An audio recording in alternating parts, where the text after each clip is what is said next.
Olá, Life Group! Tudo bem com vocês? Eu espero que vocês tenham conseguido acessar o link, né, da mensagem da semana que foi colocado aí, acho que no domingo.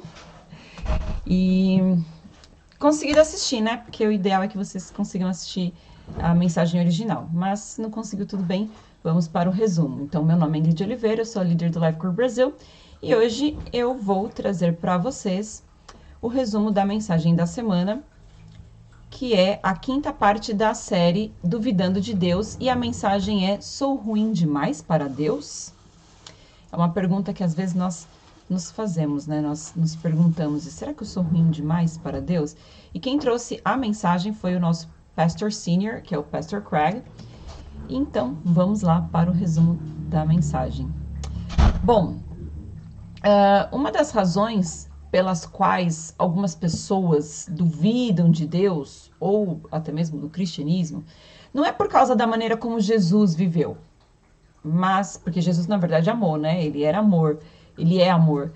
Mas, na verdade, elas duvidam um pouco pelas coisas que Jesus alegou, pela maneira, né, das coisas que ele falava, né, de algumas regras, que ele, não regras, né, algumas limitações que Jesus colocava. A maioria das pessoas até gosta de Jesus, é porque é até difícil não gostar, né, de Jesus.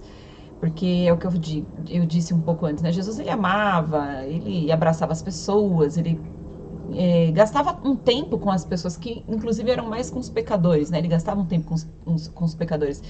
E Jesus, ele, de certa forma, ele humilhava os opressores, né? Ele humilhava aqueles líderes que oprimiam as pessoas, e ele defendia as viúvas, né? Os pobres. Jesus, ele defendia essas pessoas que eram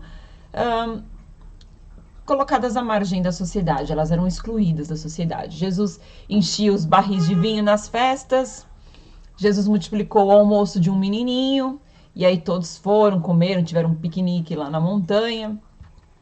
Então, como Jesus viveu e amou, não é algo que afeta, né? Porque Jesus amava muitas pessoas e é bom ser amado. Mas Jesus, ele tinha umas reivindicações exclusivas.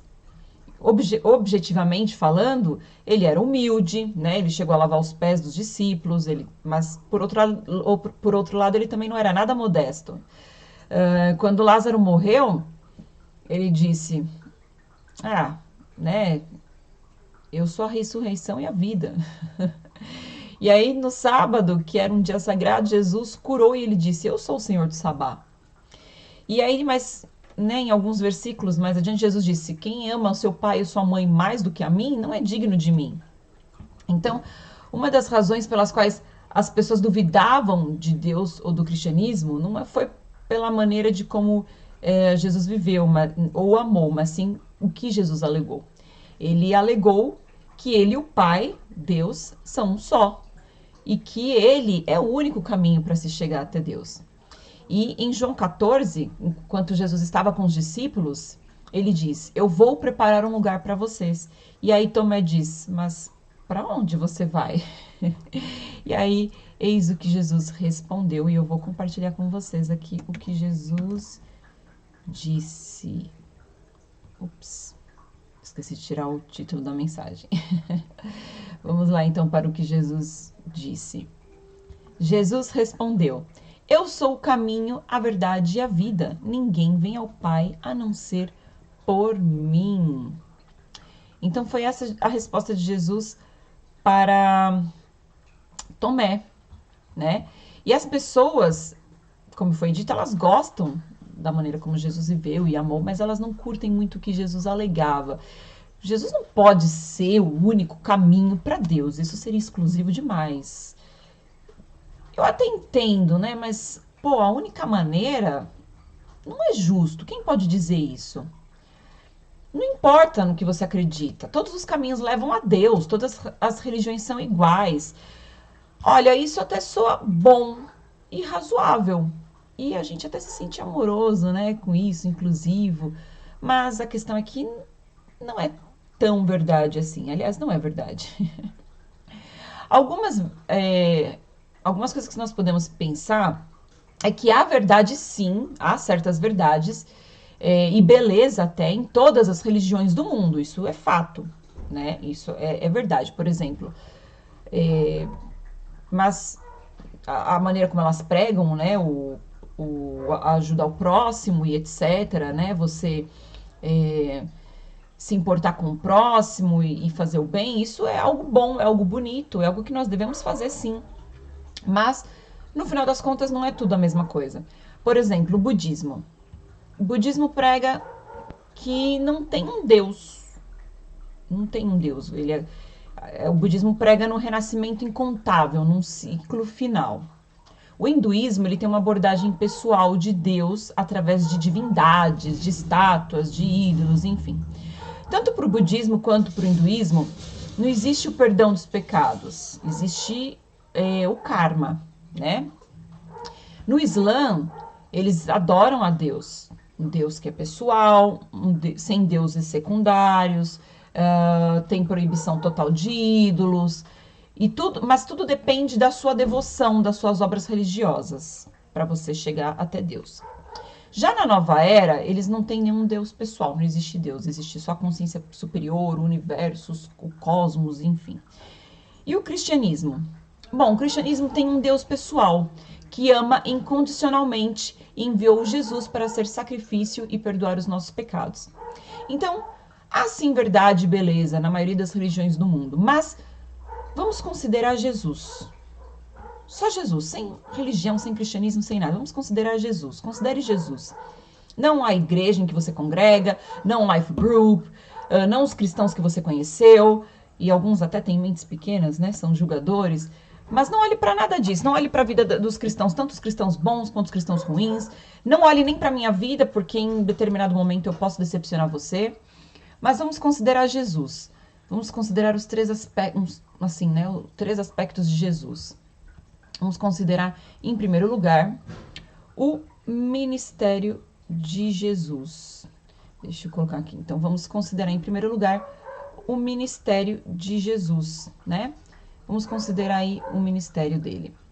Bom, Jesus confrontou os fariseus, ele confrontou a falsa moral e ele amou todos os rejeitados, todos os que eram ignorados pela sociedade, que eram rejeitados, que eram vistos como impuros e pessoas que não eram dignas. Jesus amou e Jesus aceitou essas pessoas.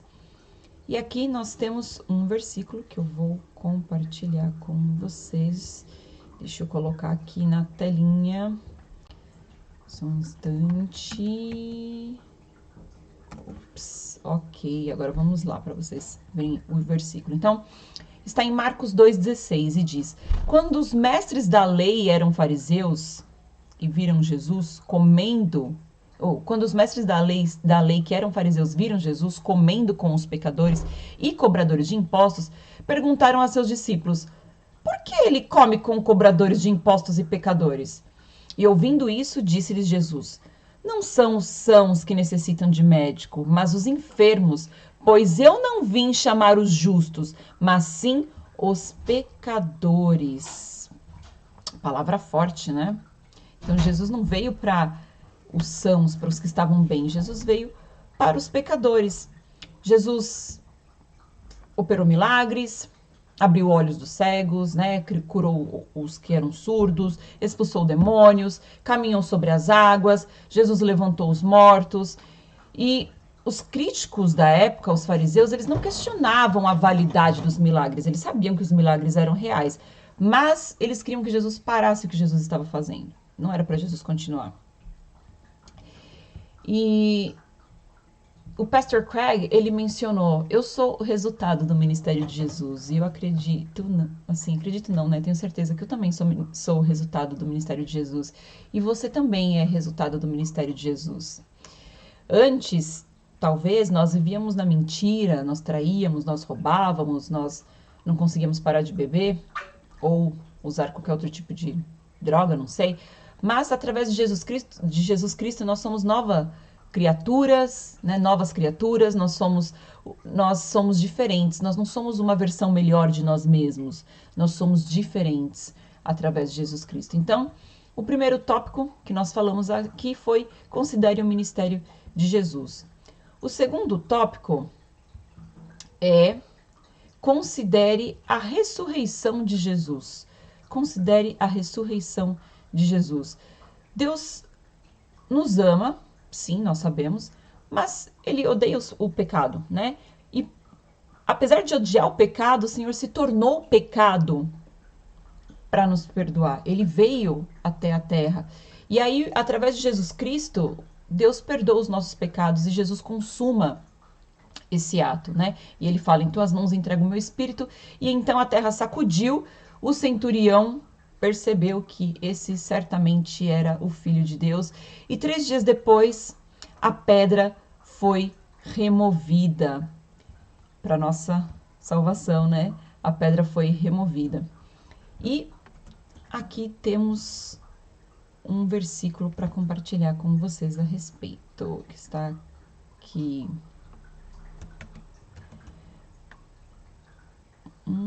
Deixa eu ver. Peraí, eu acho que eu coloquei um versículo.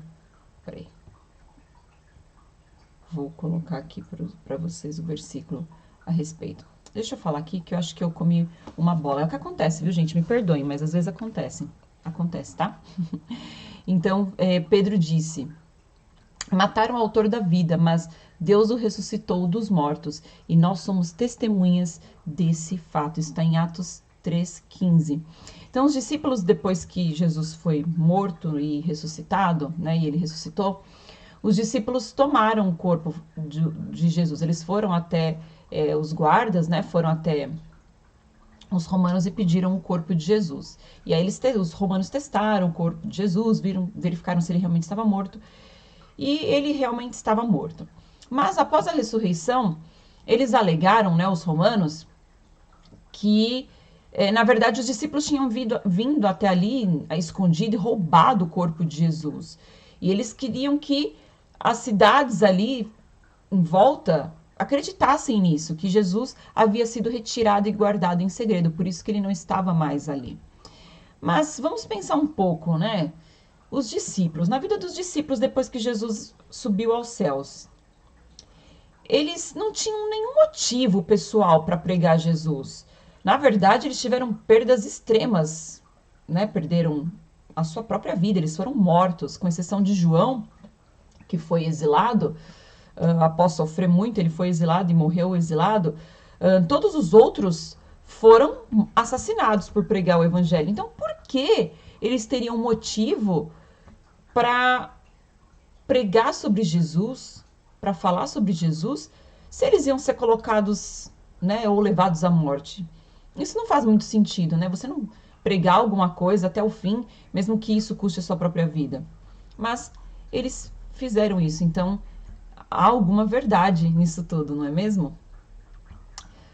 Então nós falamos até agora sobre considerar o ministério de Jesus, considerar a ressurreição de Jesus, e agora nós vamos falar sobre o terceiro tópico, que é considerar a mensagem de Jesus. Vamos considerar a mensagem de Jesus. João disse para que não acreditássemos em todos os espíritos, mas que testássemos os espíritos, né? Que muitos profetas viriam ao mundo.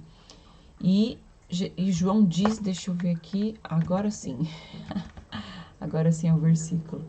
Deixa eu compartilhar com vocês aqui. Assim sabemos se eles têm o Espírito de Deus. Todo espírito que reconhece que Jesus Cristo veio em corpo humano é de Deus.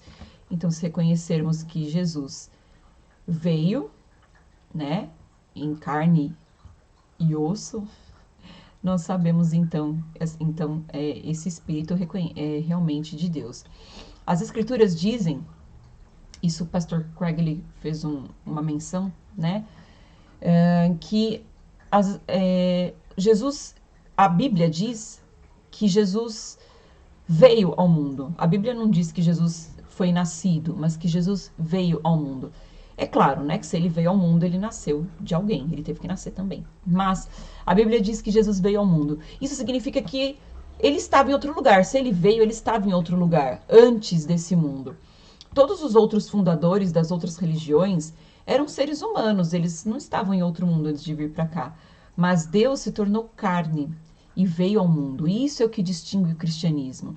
Outras religiões procuram nos separar do mundo. A ocidental diz: vence o mundo através dos estágios de consciência. O ocidental diz que nós vencemos o mundo através do nosso comportamento moral, fuja do mundo, vá para o céu. Mas o cristianismo diz que Deus amava o mundo e ele veio até nós para fazer o que nós não podíamos fazer. A salvação de Deus não é apenas para escapar deste mundo, mas é para redimir o mundo da morte, da doença, da pobreza, da injustiça, enfim.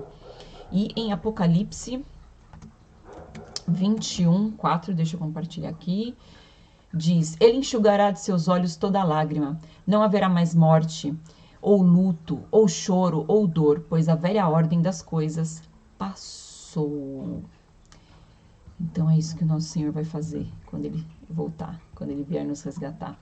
Então, seja lá qual for o sistema de crenças que você tenha, seja lá em alguma religião ou nas pessoas, enfim, escolha onde quer que você escolha depositar sua fé, saiba que todas as coisas falham, todas as pessoas falham.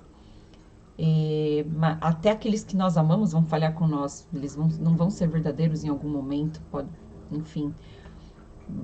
Podem até abandonar a verdade, podem ser cínicos sobre a questão do amor, pode até postar comentários odiosos em alguns momentos, mas Jesus disse: eu sou o caminho, a verdade e a vida. Ele é a verdade. A verdade não é uma ideia, a verdade é uma pessoa. E porque a verdade é uma pessoa, Jesus, né? E Jesus é a verdade, ele é uma verdade que pode te amar. Uma verdade que pode te amar com um amor que é perfeito, porque o nosso Senhor é sem pecado e o amor dele nunca vai nos decepcionar. Jesus é o nome que está acima de todos os nomes. Então, se você pensa, será que eu sou ruim demais para Deus? Considere Jesus, considere a trajetória de Jesus, toda a vida de Jesus. Tem um versículo aqui que está em Romanos 3:22. Deixa eu compartilhar aqui com vocês. Diz assim: somos declarados justos diante de Deus por meio da fé em Jesus Cristo. E isso se aplica a todos que creem, sem nenhuma distinção. Então, considere Jesus, só Cristo e mais nada. Porque a religiosidade, ela vai falar sobre mim. O que eu posso fazer para ganhar a salvação? Mas nosso relacionamento com Jesus não vai ser nada sobre nós mesmos, mas sobre Jesus. Ele é o caminho, a verdade e a vida. Não somos nós, não são as nossas obras. Na religiosidade, nós vamos ter, se eu obedecer, então Deus vai me amar. Mas no relacionamento com Jesus, diz, porque Deus me ama, então eu obedeço. Na religiosidade é sobre eu fazer. E no relacionamento de Jesus está feito, está consumado. Jesus é o caminho, a verdade e a vida. E é através dele que os mais fracos, os mais quebrantados, os piores do mundo, os piores pecadores podem vir até ele, podem ter vida nova, podem ser transformados. É só Cristo e mais nada. Então, esse foi o resumo da mensagem de hoje. E vamos orar, então, né? Pra gente encerrar. Pai, obrigada pela tua palavra, obrigada porque Jesus é o caminho, a verdade e a vida, e não há outro além dele. Obrigada porque o amor de Jesus é puro e perfeito, e nós podemos confiar no amor de Cristo, nós podemos depositar a nossa confiança em Jesus. Não nas religiões, não nas coisas, não nas pessoas, mas em Jesus, somente em Jesus. Ajuda-nos, Pai, a olhar a vida, o ministério, a ressurreição de Cristo e colocar nossa fé no autor da vida, em nome de Jesus. Amém. Então esse foi o resumo, espero que vocês tenham gostado, espero que tenha falado com vocês também. Não esqueçam de assistir a mensagem original, tá? Volta lá e assiste com legenda que a mensagem tá muito boa. Fiquem ligados que durante a semana vocês vão ter acesso a todo o material dessa mensagem. E semana que vem nós voltamos com mais novidades para vocês. Fiquem com Deus, na paz de Jesus Cristo e até semana que vem. Tchau, tchau.